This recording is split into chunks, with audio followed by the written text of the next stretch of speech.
Hey guys, first of all, thank you for all the questions that came in the last video. In this video, we're going to be answering those questions, and let's jump into it. So in the last video, I mentioned that I was going to be photographing an NFL game this weekend, which I did. I photographed the New Orleans Saints versus Carolina Panthers. It was an amazing experience.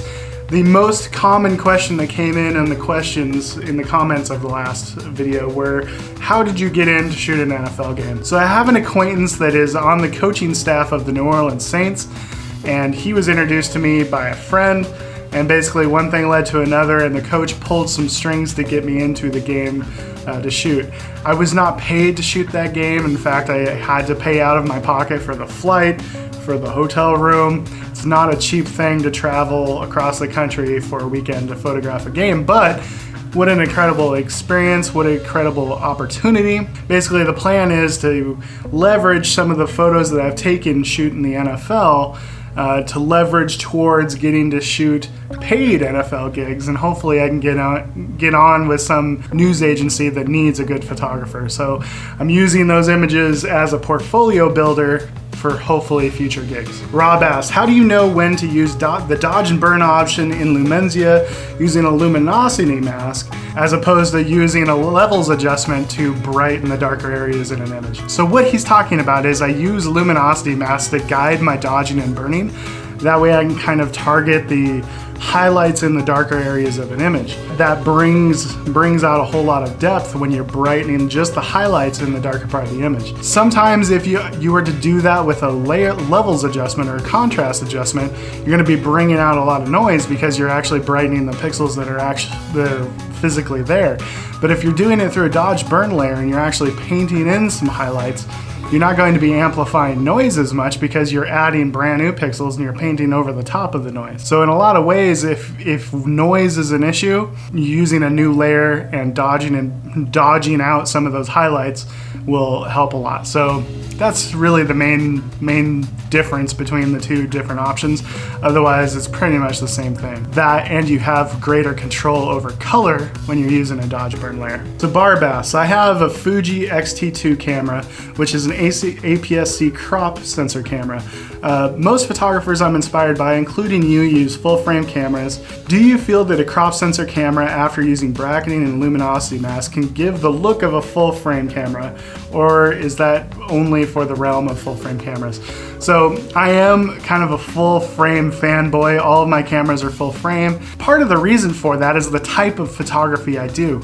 So full frame cameras definitely have an advantage anytime you're dealing with high ISOs, or you need a shallow depth of field, or you just need lots of resolution because you're printing large images. Full frame cameras are always going to be better in those three aspects. But if you're somebody that does landscape images where you're shooting ISO 100, everything's in focus, a lot of times a person's not going to be able to tell the difference between a crop sensor and a full frame image. The caveat to that is, are you somebody that does lots of large printing? If you are somebody that does lots of large printing, you're really going to wish that you had the extra resolution of some of the full frame cameras. Totally depends on the type of images you do, but the one thing that is always true is that it's not about the megapixels, it's how you use them.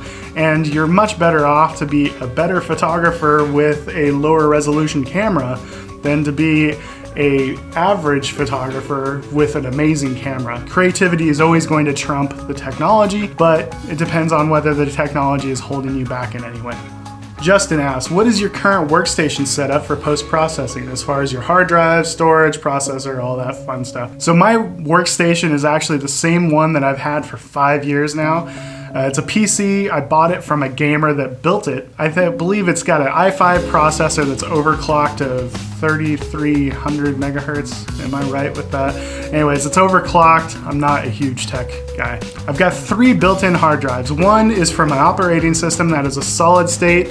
That is a Samsung Pro. Then I've got a second solid state drive. That's a 1 terabyte, which is kind of my working drive. Anything that I'm going to be working on that day, I put on that hard hard drive for the speed aspect because solid state drives are super fast. Then also built in, I have a 8 terabyte Western Digital Black, which is kind of my main storage for the stuff that I'm using, stuff that I'm probably going to access within the next few months. You know, it's not necessarily archived, but I haven't got to it yet. Then outside of my computer, I have a 5-bay Syntology network attached storage system where I think I've got 28 terabytes of storage, which sounds like an obscene amount, but because of the number of photos I do and all the videos I do, I need lots of storage. And then anything that I'm completely done with and I just want to archive, I put onto that. I use a Wacom tablet and my monitor is a BenQ 27-inch wide gamut display. I just recently switched to this and I'm kind of struggling with it a little bit. I feel like it's really hard to get calibrated right. Before that, I was just using some cheap Philips HD monitor. This new monitor is not 4K, it's like 2560 by 440. And I find that that's about as high resolution as I want to go because of the number of photos that I post online. I want to be able to see, you know, what stuff looks like at the same resolution that most people are going to be viewing it. If I got a 4K, web sharpening gets really tough. So that's kind of my setup. I think I'm going to be doing a computer build in the next probably couple months. Hopefully over the winter I'm going to build a new computer because it is a little bit dated. My graphics card isn't as good as I wish it was. It's kind of an older GeForce. I'm ready for a new build. OD Farm Boy asks, what is my opinion of sky replacement software? So I think I've probably said this before, but I do not composite or drop in fake skies into my images. And it's not because I think that it's evil or wrong. And it's not because I'm a purist. It's because it would take all the fun away from chasing light. My favorite thing in the world is trying to get really good light to line up with that really good location. And I feel like if I was just dropping skies in when I didn't get the light that I wanted, it would take all the fun away from actually going out and chasing that light. So because I don't want to take that fun away from myself, I've elected to not drop in skies.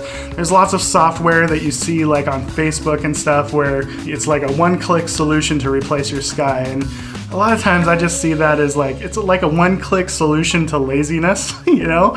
Part of what makes a good photographer good is their ability to go out and be there when the conditions are right. Even if you are somebody that composites skies a lot, you can never make it look as good as it would if you were there when the light was actually right and actually good. I have a little bit more respect for people that do it the old-fashioned way and they're actually out there when the light is good. I want to be one of those people, so I don't composite skies.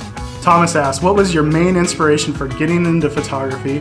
Also, who is your biggest person to draw inspiration from when life's got me down, photography-wise? I got into photography kind of randomly. Before photography, I was a golf course greenskeeper, which is not in any way related to photography, but I was always a musician. I was in touring bands and I used to record bands, and so creativity was kind of there. But the thing that I always hated about being in bands is that a band is only as good as its laziest member.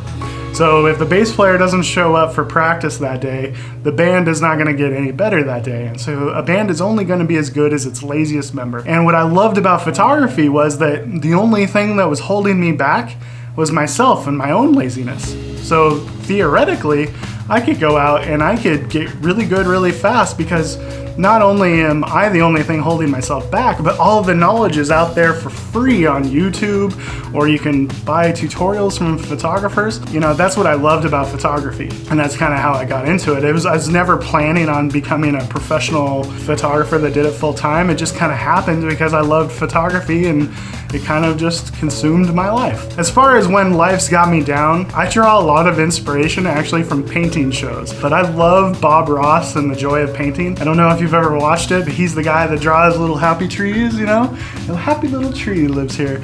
And there's so much that you can learn from watching a painting show as a landscape photographer. You learn about light and you learn about depth and how to create depth and how to emphasize it. You just learn so much. You learn about composition. And it's fascinating to watch somebody who can paint or draw any scene that he wants to and what he decides to create. It really teaches you a lot about composition and stuff like that. So I love The Joy of Painting. I get a lot of inspiration from that. And I also get a lot of inspiration from watching movies when I actually do.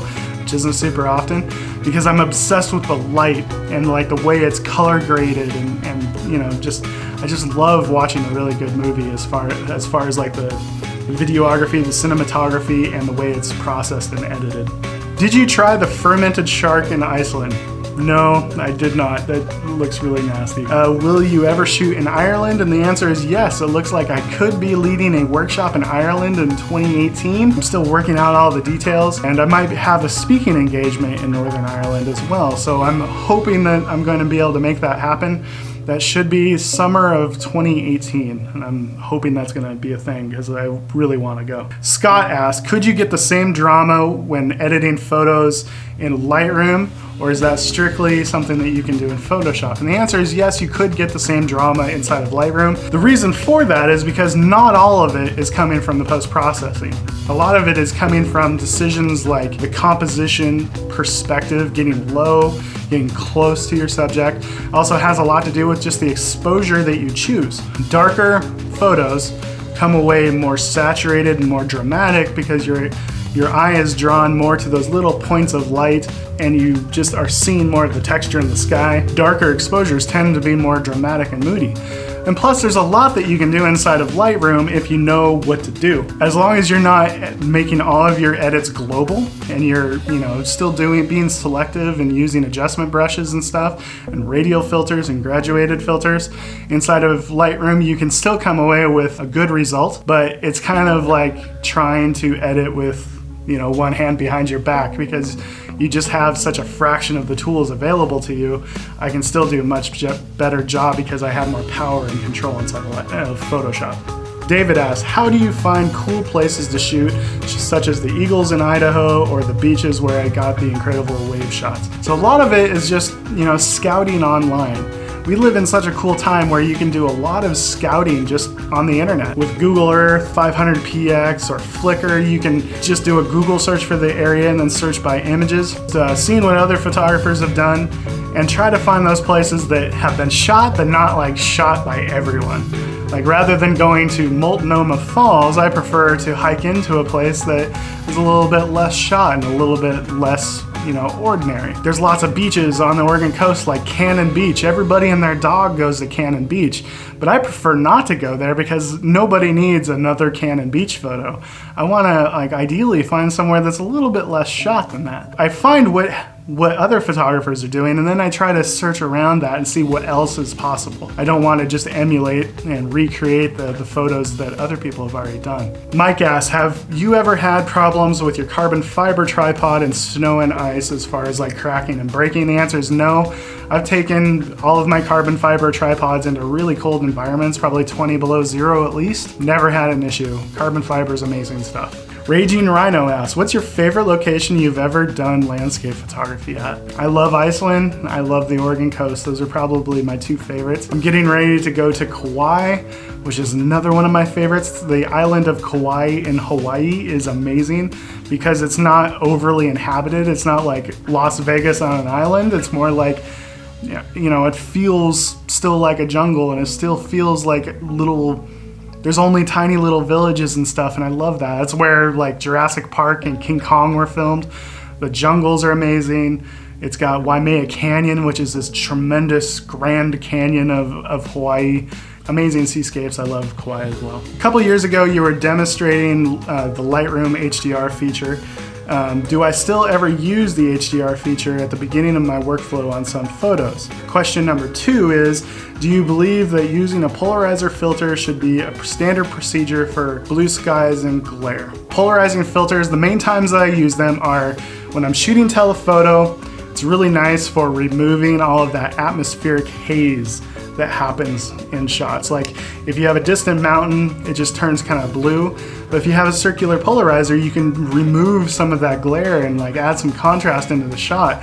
So for telephoto landscapes, polarizers are amazing. I don't use them oftentimes with big blue skies and wide angle landscapes because oftentimes it darkens the sky unevenly. I just don't prefer the look. But when I do really like it is when I'm shooting in like forest scenes or like wet foliage. A little bit of circular polarizer is amazing for like adding a lot of vibrance back into all those green foliage shots. Circular polarizer is amazing for taking the glare off of that wet foliage and making everything really rich and saturated, and that's when I love a circular polarizer. First part, asking about Lightroom HDR. I very seldom use it. There's only one time that I ever use it anymore. That's when I'm shooting a bracketed panorama. The way that you have to do a bracketed panorama, take your sets of brackets and you merge those to HDR. So these three, these three, these three, these three, these three, these three. And then you take all the DNGs that those give you and then you merge those to a panorama. And so now you have a panorama file that has the full dynamic range of all of your bracketed shots. And then you can either, do a Lightroom edit with that if you're a person that does Lightroom edits, or you can do what I do, which is I'll create a virtual copy. I'll edit once for the sky, once for the foreground, and then I'll blend it all together. And that's the main time I use Lightroom's HDR feature. Craig asks, I'm assuming you know a thing or two about quality guitar amps. Nice hat. So yeah, this hat right here is from Avery Amps. Buddy of mine, Ragnar Avery, makes amps, and that's where I got this hat. Can you compare the relationship between a lens and a camera body to that of a guitar and an amp? So the thing about a guitar and an amp is that the main thing that you're interacting with is the guitar. The guitar and the way it plays and the action on the strings, that has everything to do with your enjoyment of actually playing the instrument. Your amp has a lot to do with the sound and the tone, but all the creative parts really come from the guitar because that's what you're interacting with the most. And it's kind of the same with cameras and lenses, because the camera is the part that you are interacting with. You are messing with the dials, you're going through the menus. You can be using the best camera in the world, but if it's miserable to use, it's going to suck all the fun out of it for yourself. And if you're having fun, you're more creative. So you're gonna be more creative with a camera that you enjoy using rather than a camera that you don't enjoy using but is really high quality. In that way, the camera probably matters more than the lens in some ways. The lens has a great amount to do with how the photo looks, but all of the actual interaction with the device is happening with the camera. So in a lot of ways, enjoying the camera and enjoying the camera system matters a whole lot, because that is what determines whether you're enjoying yourself or not and whether you're going to be creative or not. Next question is 123 Precision asks, what places in the US would you like to visit or photograph that you haven't been before? I would really like to spend more time in Alaska. Alaska is so rugged and there's so many remote parts that are not really like heavily shot at all because they're remote and they're difficult to get to. And unlike somewhere like Iceland, where you go there and you have all these beautiful things and you can photograph the northern lights, you go to Alaska and there's also lots of wildlife. That's also kind of the scary part, because that wildlife wants to kill you and eat you because grizzly bears are a thing. So that's an added element, but Alaska is amazing because there's that wildlife element, but it's also really rugged and it's far north, so you have the possibility of aurora borealis and you have snow. I think Alaska is somewhere I want to go more. Okay, the last question is going to be, I would like to know the color profile settings that you keep in Photoshop and the preferences. I always edit in Pro Photo. So if you don't know about color profiles, basically you have sRGB, Adobe RGB, and Pro Photo. sRGB is like what monitors display, what the web displays, it's what phones display. Like sRGB is kind of the standard, but it's a very narrow color space. It's a very small color space. And then you have Adobe RGB, which is a much larger, robust color space where it's just got way more color information and gradients between the tones. And then you have Pro Photo that is massive over here. It holds way, way more information. And if you're somebody that prints a lot of printers can display, not quite Pro Photo, but they can definitely print Adobe RGB. And if you're editing in sRGB, you're missing out on a lot of gradiated tones and colors that you could have if you were editing in this profile. So I always edit in Pro Photo because it's the widest color gamut, and that's just what I prefer to edit in. Awesome, well thank you guys so much for all the questions. It's cool to see so many questions come through. Hopefully soon I'm gonna be posting a video from the NFL game I shot. Hopefully all the footage made it home. I'm not positive that it did. But thank you guys so much for participating in this Q&A, and we'll see you in the next episode. Catch you later. Bye.